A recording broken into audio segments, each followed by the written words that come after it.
시청자 여러분 안녕하십니까? VOA 뉴스투데이 시작합니다. 한국전쟁 70주년을 맞아 전직 주한미군 사령관을 비롯한 한반도 전문가들이 미한 동맹의 가치와 방향에 대한 토론회를 열었습니다. 전문가들은 북한의 전략은 결코 바뀌지 않았으며 북한의 핵과 미사일 위협을 억제하기 위해서는 강력한 미한 동맹이 필요하다고 강조했습니다. 첫 소식 김시영 기자가 보도합니다.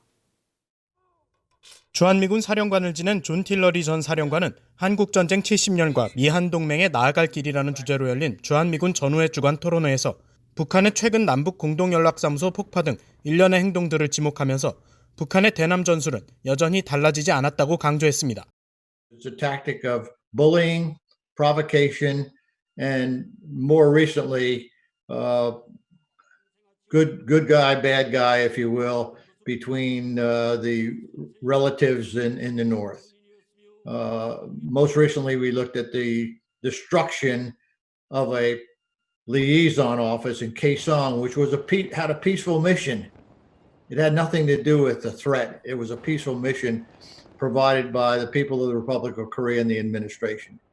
틸러리 전 사령관은 그러면서 한국에 대한 북한의 핵과 장거리 탄도미사일 위협, 나아가 국제평화에 반하는 위협은 더 강해지고 있다고 밝혔습니다. 전시작전 통제권 반환 등 미한 간 이견 사안에 대해서는 가족 간에도 이견은 있을 수 있다면서 누가 주도하느냐의 문제가 아닌 미한 양국이 함께 풀 문제라고 설명했습니다. Even in families, there are disagreements. But good families figure out what those disagreements are and how they bring things together so you have a happy solution. We had a blueprint for OPCON transition. And in a real sense, 한반도 전문가인 브루스 베넬 랜드 연구소 선임 연구원은 대북 억지력을 강조하면서 미국은 또 다른 전쟁을 원하지 않는다고 말했습니다. The key is deterrence at this stage. We don't want to fight another war. But to deter, you have to be strong. You have to have defensive capability and brotherhood of arms that you're prepared to work together. 주미 한국대사관 무관을 지낸 신경수 예비역 육군소장은 동북아 안보 차원의 미한 동맹의 역할을 강조했습니다. The alliance capabilities on the Korean Peninsula is to I think support that the peace and the stability of the Northeast Asia, and not only Korea, and you have Japan and you have China. They are expanding, they are growing military, and also you do have Russia. And so the peace and the prosperity of this region actually impact the overall that the Indo-Pacific region. 토론회 사회를 맡은 월터 샤프 전 주한미군 사령관은 어떠한 다툼이나 분쟁도 영내 갈등을 유발할 수 있다고 밝혔습니다. 그러면서 앞으로도 미한 동맹은 한반도 안보 불안과 북한 인권 문제 등을 계속 주시해야 한다고 강조했습니다. VOA 뉴스 김시영입니다. 미국 상원에 이어 하원도 2021 회계연도 국방수권법안에 행정부의 독자적인 주한미군 감축 결정 제한 조항을 전년도보다 더 강화해 포함시킬 것으로 알려졌습니다. 관련 내용을 다루는 하원 군사위원회 한 보좌관은 25일 전화 기자회견에서 오는 7월 1일에 표결을 실시하는 새 국방수권법안에는 전년도처럼 주한미군을 28,500명 미만으로 줄이는 예산 사용을 제한하는 조항이 담긴다고 밝혔습니다. 또 새 법안에는 주한미군 감축 요건이 보다 강화돼 행정부가 주한미군 감축을 위해 의회에 입증해야 하는 요건으로 주한미군 감축이 북한의 위협 감소에 비례한다는 점과 한국의 분쟁 억지 역량을 포함시켰다고 말했습니다.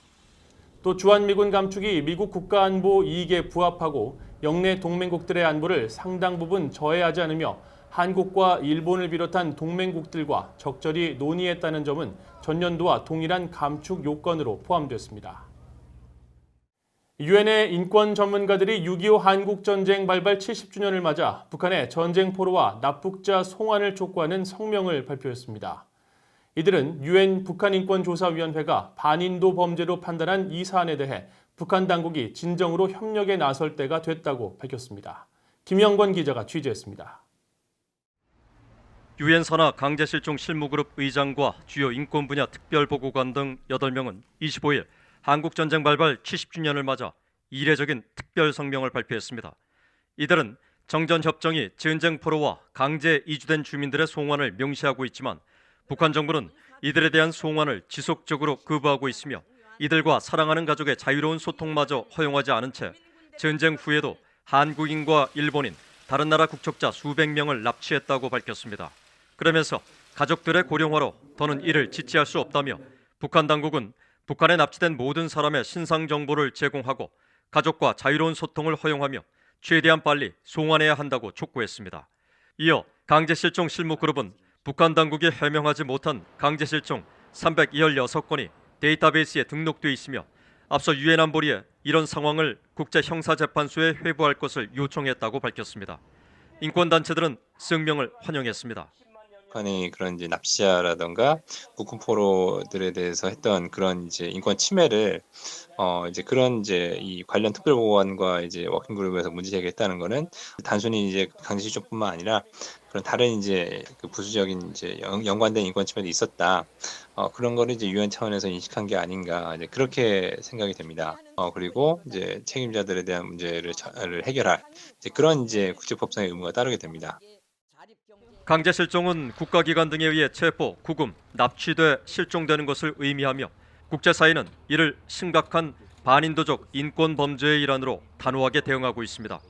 한국통일부에 따르면 전시 납북자는 8만에서 10만 명, 전후 납북됐다가 돌아오지 못한 한국인은 516명에 달하며 한국 국방부는 전시 한국군 실종자 8만 2천여 명 가운데 포로 교환으로 돌아온 군인은 8,300여 명에 불과하고 남은 한국군 포로 대부분은 탄광 등 열악한 지역으로 배치돼 살다가 숨졌고 500여 명만이 남아있는 것으로 추산하고 있습니다. 북한 정권은 이런 사실들을 전면 부인하고 있지만 지난 1994년 조창호 전 중위 이후 한국군 포로 80여 명이 북한을 탈출해 한국에 왔으며 전후 납북자 9명 역시 자진 탈북해 귀환했다고 한국 정부는 밝히고 있습니다. 인권단체들은 한국 정부가 남북관계 개선을 이유로 국군 포로와 납북자 송환 요구의 소극적인 상황에서 유엔이 이를 공개적으로 언급한 건 국제범죄를 용인할 수 없다는 국제사회의 보편적 시각을 반영한 것이라고 밝혔습니다. BOA 뉴스 김영건입니다. 미국 국무부는 북한 정권이 수감시설에서 고문을 계속 자행하고 있다고 밝혔습니다. 모건 오테이거스 국무부 대변인은 26일 유엔이 정한 국제 고문 피해자 지원의 날을 맞아 발표한 성명을 통해 이같이 밝히고 특히 이런 고문은 해외에서 강제 송환된 탈북민들과 어린이들도 포함된다고 밝혔습니다. 국무부는 지난 3월 발표한 국가별 연례 인권 보고서에서 고문을 북한 내 중대한 인권 문제 가운데 하나로 지목하면서 교화소와 집결소, 구류장 등에서 자행되는 각종 인권 유린 실태를 자세히 전했습니다. 국무부는 또 지난 10일 2019 국제 종교자유 보고서를 통해 북한 정부가 종교활동에 참여하는 사람들을 처형과 고문, 구타 등을 통해 계속 가혹하게 다루는 것으로 알려졌다고 지적했습니다. 국제자금세탁방지기구는 25일 발표한 야생동물 불법 거래에 따른 자금세탁 관련 보고서를 통해 야생동물 불법 거래가 매년 수십억 달러의 불법 수익금을 창출하는 초국가적 주요 조직범죄이며 국제사회 대응이 미흡하다고 우려했습니다. 그러면서 밀수범들이 야생동물 불법 거래와 수익금 세탁에 이용하는 주요 방법들을 공개하고 범국가적 차원의 민관협력 대응책을 제시했습니다. 앞서 자금세탁방지기구 소속 물루켄 이르가 두발레 선임 법률자문은 지난 4월 보고서에서 북한이 아프리카에서 야생동물 밀반입 등으로 핵과 대량 살상 무기 확산 활동을 위한 불법 수익을 창출해왔다고 지적했습니다. 또 국제단체인 다국적 조직범죄 반대 구상도 북한 외교 여권 소지자들이 1986년 이후부터 아프리카에서 최소 18건의 코뿔소 뿔과 코끼리 상아 밀수에 관여했다고 2017년 밝혔습니다. 이상으로 BOA 뉴스투데이를 마칩니다. 시청해주신 여러분 고맙습니다.